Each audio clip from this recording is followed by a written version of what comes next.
Greetings. First, let me all welcome you to ROOTCON 15. It's really nice to see how our local con have grown a lot over the years. And even these times of the pandemic, I think ROOTCON is still doing great. So thanks to everyone who made all this possible, the ROOTCON goons, the sponsors, and of course, all of the attendees. So let's start with my talk, gathering cyber threat intelligence from the cyber criminal underground. So first, some introductions. So who am I? So I'm Eric Reyata. I'm a threat intel analyst with Fox IT. I'm also affiliated with some local organizations here, RightSec and CSP CERT. And for this presentation, I would like to give credits first to Fox IT for some of their research data that I've used for this presentation, and of course to Dash QA for the data analytics for helping me with the graphics and all the charts I used in this presentation. So with that, let's start. So let's start with a definition of cyber threat intelligence. So we have this definition from Gartner. It says here that threat intelligence is evidence-based knowledge, including context, mechanisms, indicators, implications, and actionable advice about an existing or emerging menace or hazard to assets that can be used to inform decisions regarding the subject's response to that menace or hazard. So yeah, it's quite a mouthful. So what is cyber threat intelligence then? So from that definition, we can say that uh,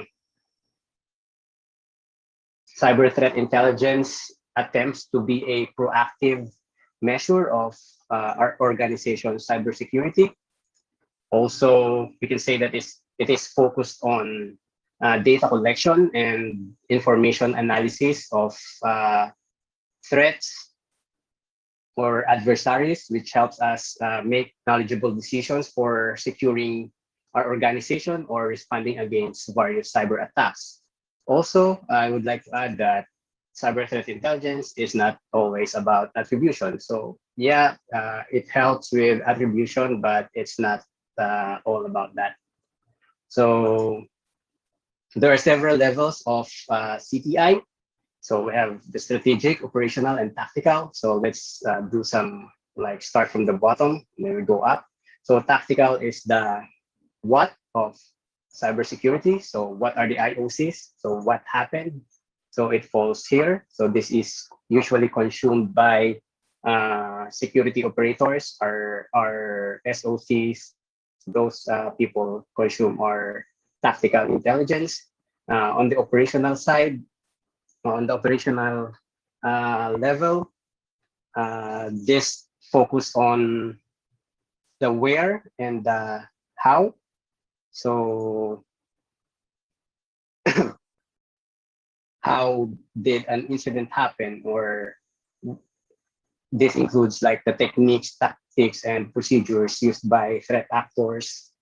And then where is like where did it happen? So where should we look for clues for to help us with the investigation, for example? So this includes probably threat hunting, network analysis, host analysis, malware analysis, etc. So this is often used by incident responders, the network, and our network defenders as well. On the strategic level, this is like targeted towards the C-suites, so our CISOs. So this focuses on the who and the why. So again, the who attribution. So who attack us? So who are the victims as well? So that's very important. So who are the targets? But more importantly, the why. So we should understand why are they attacking us? So what are the motivations of the threat actors? So we have that for the levels of the CT of the cyber threat intelligence. And then we'll have the life cycle, threat intelligence life cycle. So we start with planning and direction. So this is where we identify our organization's intelligence requirements, which would guide our cyber threat capabilities. And once we define those requirements, we'll have our collection or information gathering. So during this phase, we we get our sources from our sources, which we'll discuss later in later slides. So we get from different sources raw data. So that raw data will then be used in the next phase, processing, where we try to convert that data into information. So we try to make sense of it. So we validate it, maybe using some manual processes, but of course, because of big data, so we need to do some automation, and of course, maybe we can use AI, machine learning, natural language processing, and whatnot. And then, of course, after that, we have analysis and production. So this is where we try to, so if on the processing phase, we turn the raw data into information. In this phase, we try to convert that information into intelligence. So intelligence is, these are, so what we're trying to create here are answers for our stakeholders or for the consumers. So after that, how do we deliver it? So that falls here in dissemination and feedback. So dissemination will be how we deliver our intel. So it can be in forms of reports, like analytic reports for the strategic level, for example, maybe through feeds, or maybe we can expose some API to consume our threat intel. So this is where your stakes will come into play. Also, maybe you share through to other organizations through a maybe MISP or through another like threat intelligence platform. So this is also in this part. And most importantly, I think this is probably the most important part of this whole cycle is the feedback. So this is where we try to measure the effectiveness of our produced intelligence. So that's the whole cycle. So this is just a quick rundown of the whole cyber threat intelligence stuff. So that, yeah, we can relate that to our next topics. So we'll just discuss briefly. Of course, our cyber threat intelligence analyst looks at like two places. So internal, so this could be your logs. Maybe you're watching an ongoing attack, or you're capturing network traffic. So those are internal sources. And then of course there are external sources as well. So we're going to focus on that because our topic, cyber criminal underground, is part of those external sources. So it is sometimes not considered, or maybe most of the threat intelligence, especially those with lower maturity in terms of cybersecurity, so they try to ignore intelligence coming from the criminal underground. So that's what we're going to discuss here. So with that, let's discuss some external collection sources. So first we have open sources. So these are those we can get through like what we know as open source intelligence, or OSINT. So this includes publicly available blogs, news portals, social networks, so all this stuff.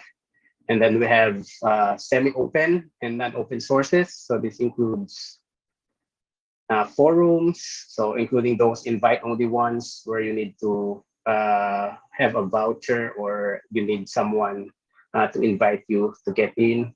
Social media groups, Telegram groups, so, and of course those that need specialized software to access, like Tor, so those onion sites, and the other dark nets, so like I2P and Freenet. So that's part of the non-open and semi-open sources. So this mostly, I'll say, is where the cyber crime underground operates. So we'll discuss that in later slides.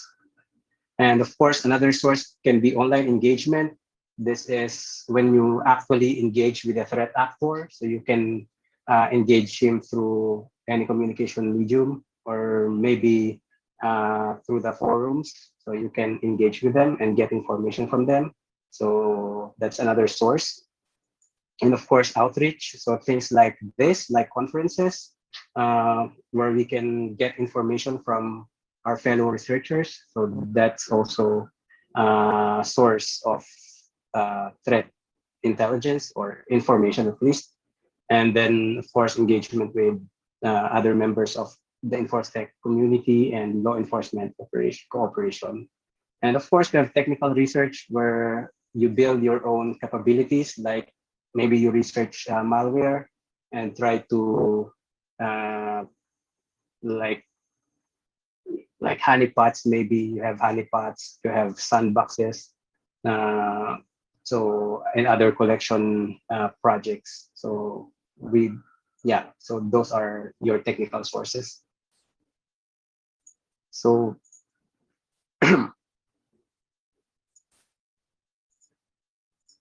so the cybercrime underground. So with that said, so that's just like a quick rundown of what cyber threat intelligence is. So it's in no way complete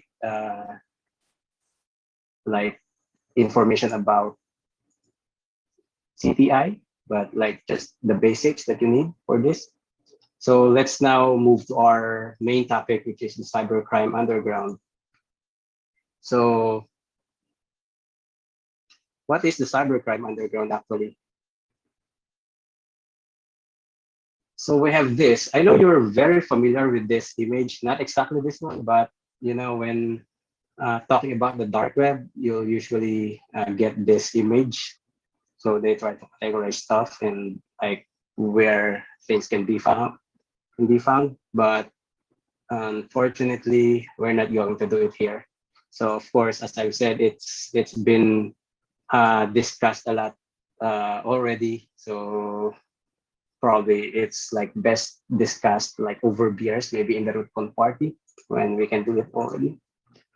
So the cybercrime underground. So what it is really. So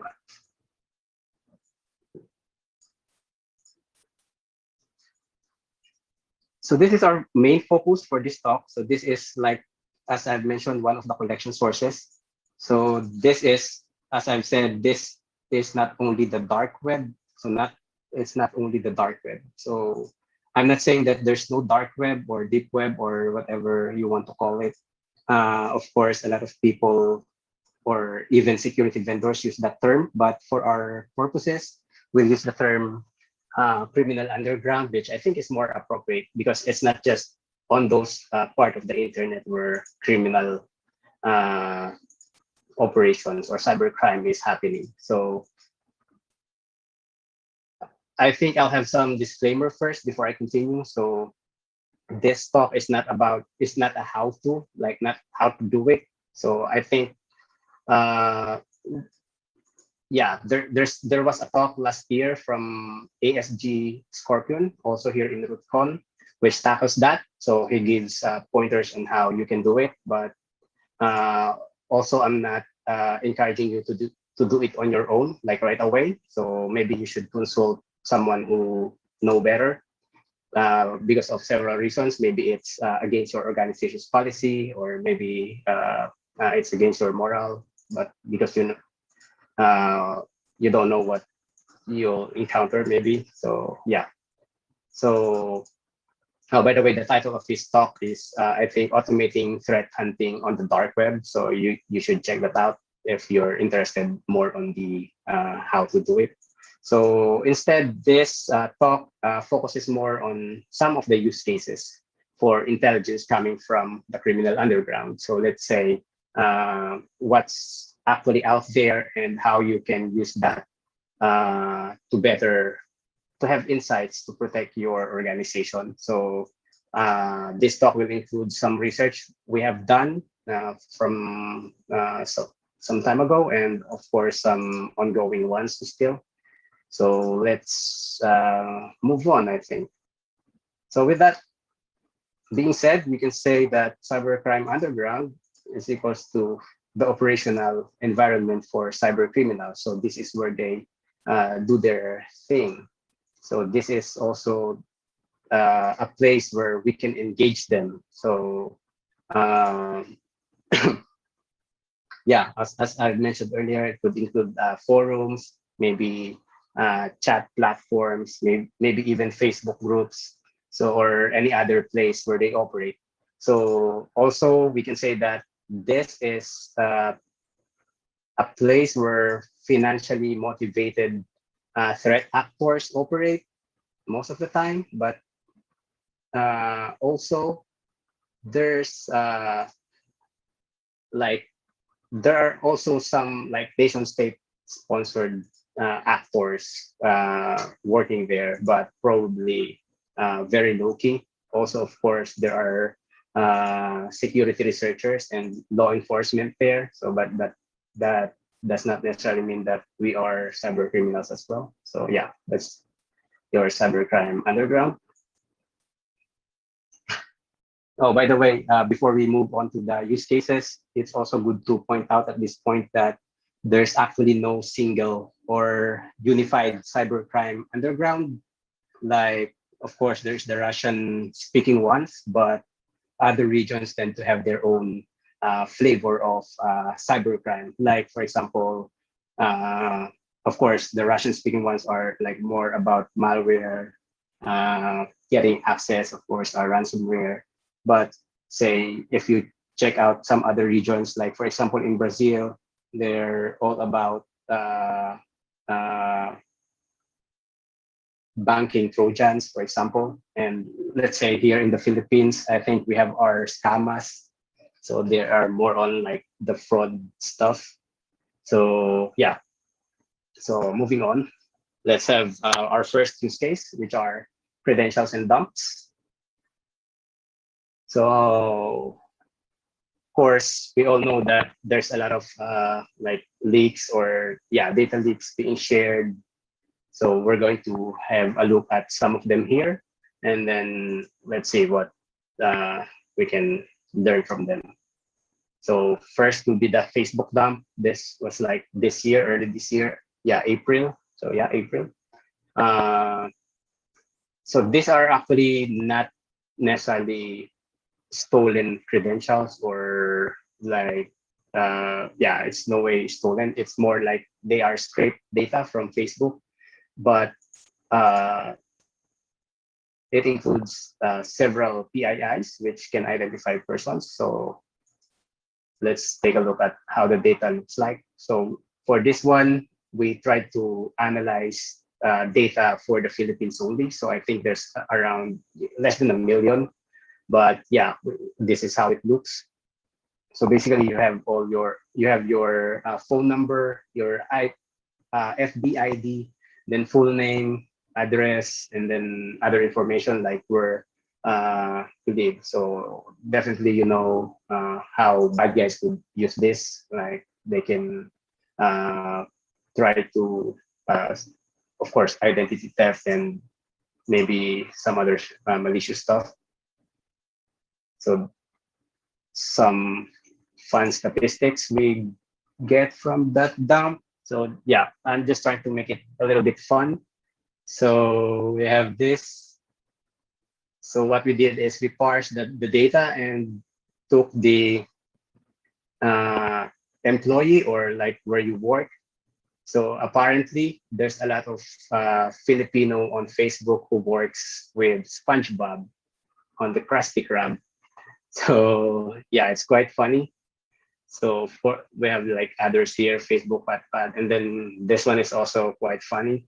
Eddie sa puso mo. So a lot of people watch there apparently.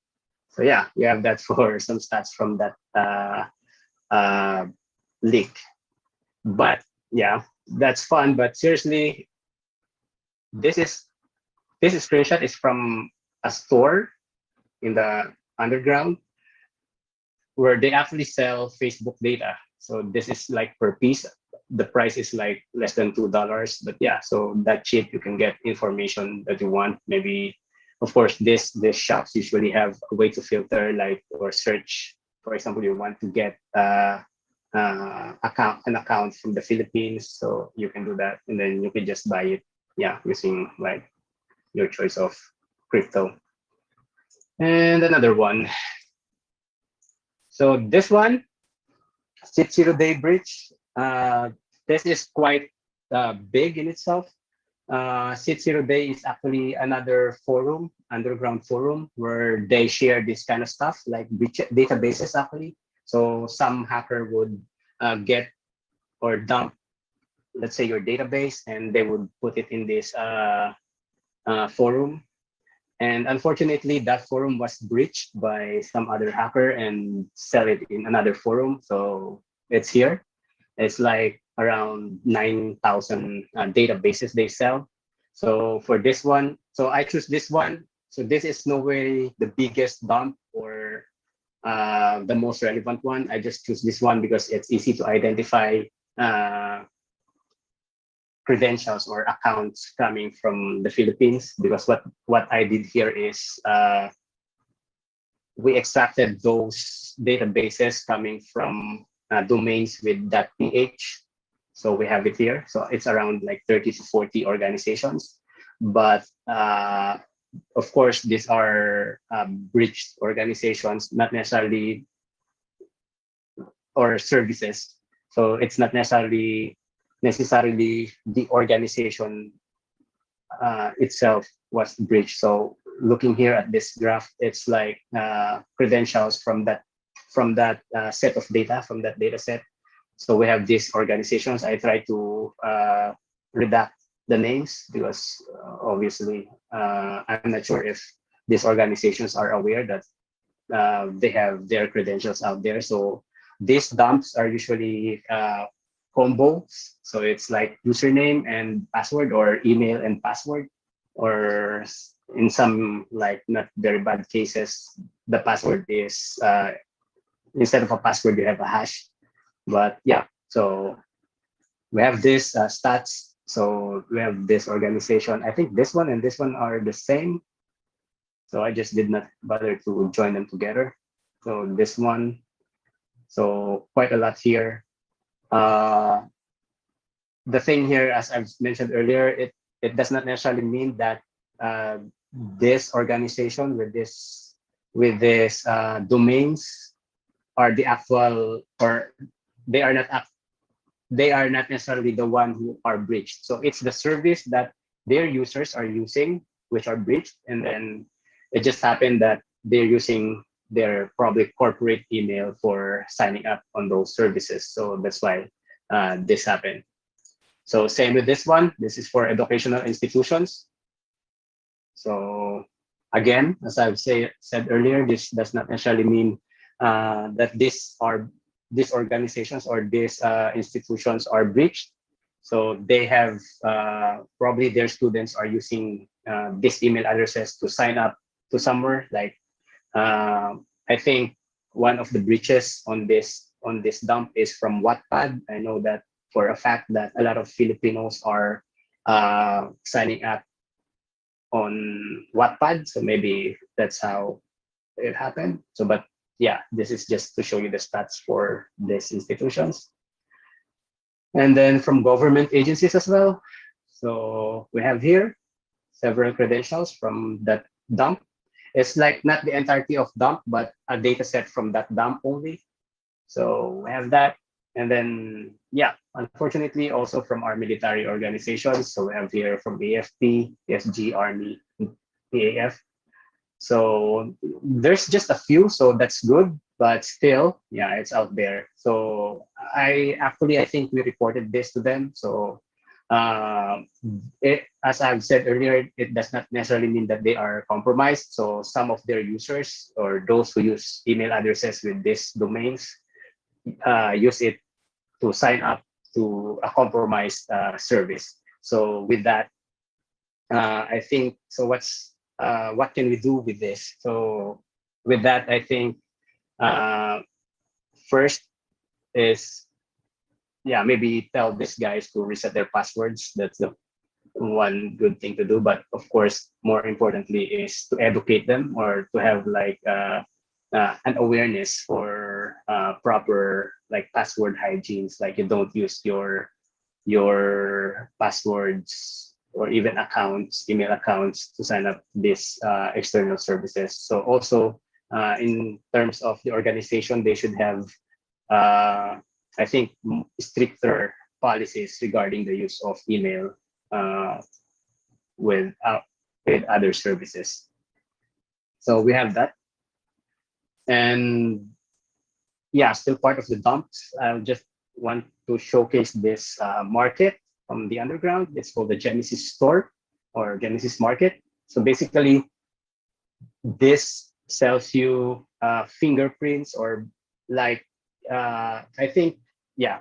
So when you're trying to use this stolen credential, so let's say I'm a threat actor. I want to use this credential. So usually, so let's say, uh, okay, let's just say I want to use my Google account in another computer. Let's say I'm also somewhere else, or maybe I'm using a VPN. So I've tried to log into my Gmail account, and then Google would be all suspicious about your activities. So this apparently the stuff they sell here is they try to prevent that because these stolen credentials includes all the stuff you need so that when you use these credentials, it would appear as if you're using it like you're the actual user of that credentials. So how did they do that? So they have fingerprints, so all the cookies and everything. They also provide this software called Genesis Security, which would also automatically use a proxy where that data is supposed to be coming from. So this software, though I have not actually get my hand on it, I think it's like a custom browser. Probably they build their own Chrome browser to have all these features. Well, also based from the description they have there. So yeah, it sets everything up for the user, so it makes it very easy for other criminals. Even if you don't have any experience, you don't have to bother with VPNs. You don't have to bother with your cookies. So you just you buy it and then use it for whatever purpose you want to use it for. So these are some of the credentials for sale, for example. And yeah, it's of course it's not available. Features of these stores, usually you can search them. You can filter your search. So if, for example, you want accounts coming from the Philippines, so you can just filter it here. You can filter with according to price as well. You can search for specific accounts you want. So maybe you want a Facebook account, a Netflix account. So you can do that in the interface. It's quite common with the stores and shops on the underground. So yeah, we have that for the Genesis market. And the next, we'll have dump shops and stolen credit cards. So this is our second use case. So this is how a fools look like. So a fools, so it's like a slang in the fraud community. So basically, it's like it stands for full information. So in this case, this came from a recent leak, which is actually shared for free. Like I think it's I'm not I can't remember if it's a million records, but they share it for free, and I just filtered it so that we just analyzed those coming from the Philippines.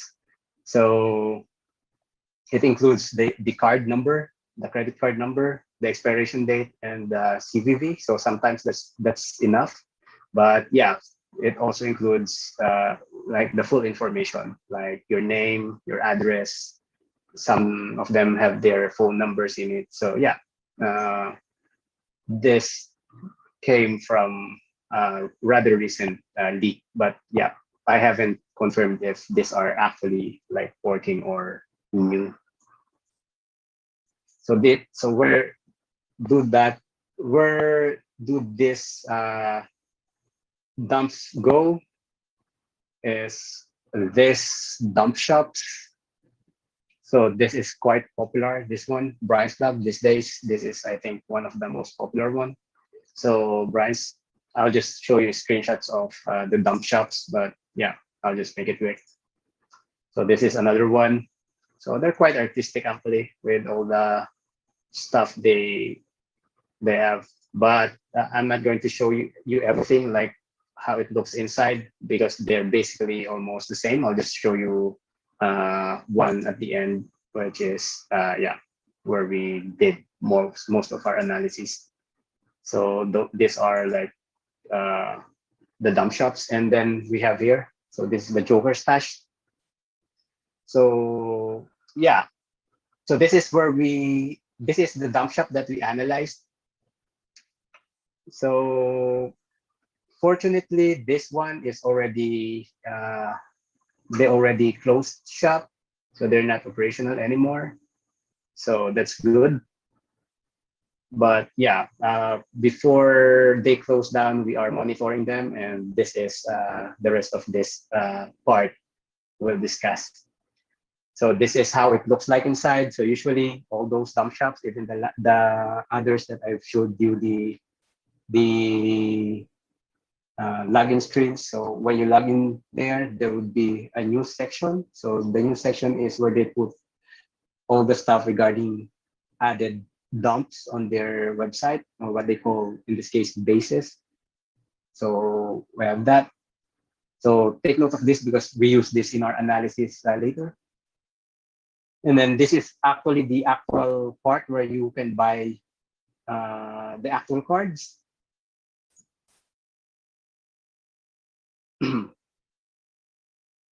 So you have here bin numbers, country. So you can search and sort it out according to these fields. And actually, this store is also like they have like an auto buy option, like it's automatic because obviously the fresher the cards are, so the more useful it is for them. So some of the threat actors just put their deposit some credits here on this shop, and then they set some filters, and automatically when new dumps would be added to the shop, it will be automatically bought for them. So you have it here. You can, of course, check them out manually as well. So we have that. So is the information or the data we collected from that shop. So basically what we did here is we try to scrape all this data coming from the shop. This is, this is data from 2019. Also, this is no way this is in no way a complete representation of the data available on that shop during that time because of several limitations. But this is like a good part of what's out there. So we'll know, at least we have an idea of what's being sold out there. And of course, this data, you don't have like the full or the full information. So mostly it's just preview of what's out there. So yeah, go. Let's continue with this. So, another limitation we encountered when doing this research is that there's a lot of uh, limits on how you can search or how many pages can be rendered for a specific base. So I think it's like around probably 47 or something. After that, even if there are more data, you won't be able to get it. So that kind of limitation. Also, this is, I'll say, not very easy to scrape because of several like security mechanisms they put, mostly like captchas. So it's kind of hard to automate some stuff for scraping this data. So with that, this is like a breakdown of the volume for 2019, so per month. So as I've said, this is probably not reflective of what's actually in that shop during that time. So these are because it also it depends on a lot of factors. So yeah, it's a good representation, but probably not very accurate, I would say. But if you can see here, you'll notice a trend with a average price. So around September, the value of the card starts going up. So yeah, maybe Christmas starts early on that dump shop, just like we do here in the Philippines. So with that, let's move to the breaches. So earlier, I've shown you like the new section and they announced the breaches there. So that's how we parse the data. So the cards on that shop are either skimmed or maybe it came from a breach. So just those two classification, well, based at least from the description of the basis. So for the whole entirety of the data that we collected, 75% of those data came from skimming. So we're not exactly sure what kind of skimming, probably using post malware or maybe a skimming device, or probably also using web-based skimmers. So, but yeah, it's a good 75% of the total data, and the rest, the 25%, falls under the breaches. So we try to break down the breaches into their name, to their uh, base name. So we have this. So we have that. So yeah, they're also quite creative with how they name their bases or dumps. So we have that, Da Vinci, Solar Energy, NWO, Fear Rain. So yeah, so you have that. And good thing about this is during our research, we were also able, well, by correlating news from the open sources, we were able to correlate that these breaches from this dump shop actually represents a breach or a known breach. So in this case, Da Vinci is actually from Earl Enterprises, and then Solar Energy is from this one, and this one is from this one. So yeah, that's some insights you can get from uh, monitoring or analyzing those dump shops. And just for other stuff, so yeah, so this is not very much considering the amount of data that we collected, like around 2.8 million. There's a few from the Philippines, not very much, which is I'll say good, like around probably 3,000 only. So that's good. There's not very much, but still I think this is significant.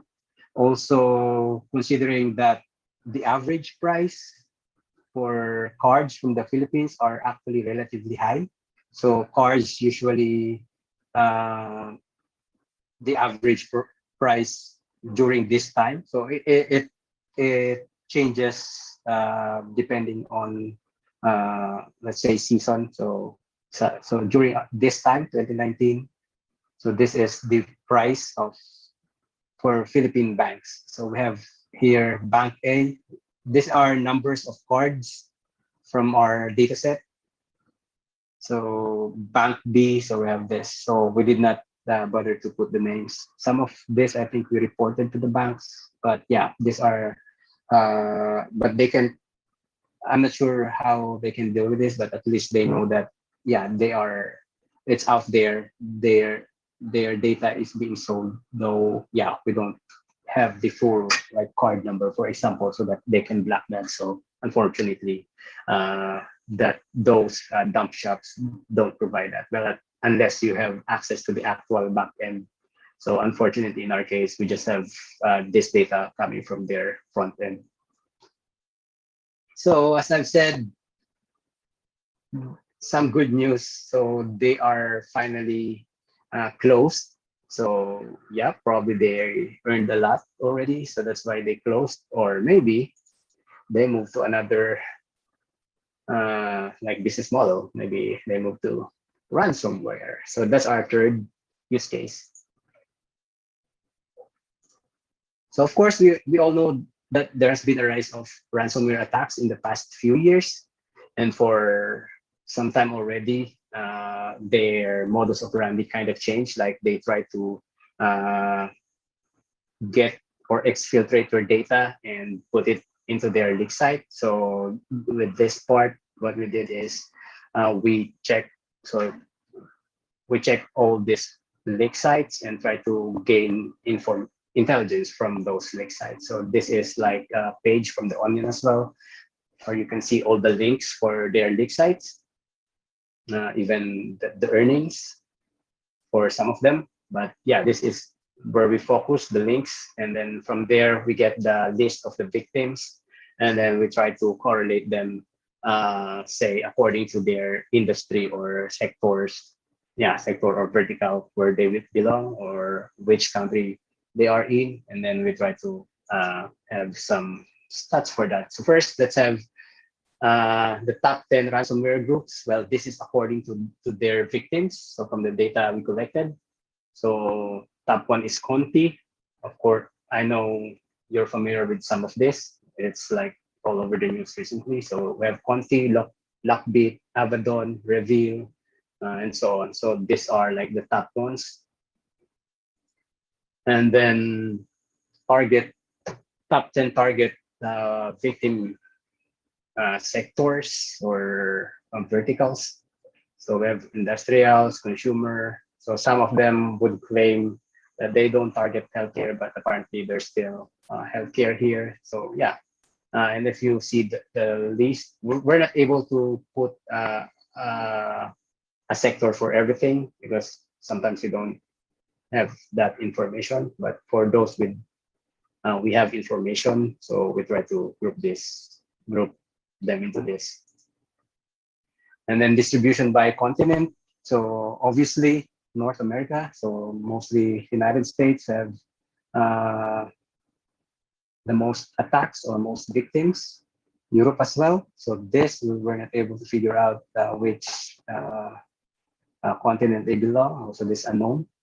But there's 40 in Asia. So what are the chances that there are victims here in the Philippines? So are there? So unfortunately, based from the lake side themselves, yep, there are victims of ransomware. So this is from the Everest ransomware leak site. So apparently, the Department of Agriculture was ransomware somewhere, I think, around June. Also, this one, so though the data is not yet available, so that means they're not leaking it. So I'm not sure, maybe they forgot about it. I don't know. So also this one, this company from Makati City, they also have data published already there. So yeah, these are like more IDs, passport scans, so KYC basically. And of course, we have this from Lockbit. So this is uh, before the Lockbit gang decided to hide, I'll say. So they have this on their dig site. So it's for an auto insurance company, I think, if I remember correctly. And then, and so this one is from Lockbit, and this one is from Lawrence Ransomware. So another government agency, so BCDA. So their data is already published, apparently 90% already. So probably there's still part 4. So yeah, you have that published there. So of course, in terms of ransomware, uh, being there, like if you see your organization in those leak sites, so that's not a good sign. So it's like game over already. So that means you're breached. But also, I think we can learn a lot of stuff from there. Like for government agencies, for example. So maybe this will give you insights on of your potential exposure. Maybe you're running the same system as those who are compromised, or maybe you're actually in the same infra, or maybe the same people work on these infrastructures, or they manage your ICT. So yeah, you can definitely get some lessons there. Uh, this will also give you like insights of what are the needed intelligence to know, so that you know what to look for in your environment. So that will still be very helpful. So even given the fact that someone is already compromised. So same with other organizations. So you can check, oh, maybe this corporation or this organization are running these servers. That's why they're compromised. Or maybe sometimes these campaigns are thematic. I'll say they target like specific sectors. So you know that if you'll see that, oh, there's a rise with victims from this sector. So should I be worried? So if you're on that sector, so yeah, probably you should be. So yeah, there's a lot of information you can get from those stuff. So as a summary, so these are like this. So those are like the research we did, but there's a lot of other stuff out there. So these are common threat intelligence use cases from the cyber crime underground. So we can use it for brand monitoring. So includes leaked data, compromised credential, executive and VIP protection, like maybe your like higher ups or C-suites information was published somewhere. So you know it's very common that uh, they use that for fraud or for identity theft. And then of course you can use this for fraud intelligence or investigations. So there's also a lot of let's say discussions about malware, like development, rentals, so whatever. Also vulnerabilities and exploits. So that's discussed a lot in those uh, forums. Also can be to geopolitical threats, like uh, can there could be like some groups discussing terrorism and some extremist activities. That this is usually, well, based from my experience, would usually be found on Telegram. There's quite a lot of groups that discuss this kind of stuff. So yeah, it's out there. So maybe this applies to your organization. So maybe you need this. So maybe you should consider getting uh, threat intel as well from the cyber criminal underground. So I guess with that, if you have any questions, you can email me. So I think that concludes my presentation. So if you have questions, you can email me here. This is my email address. And I'll say that's it. Thank you, and hack the planet.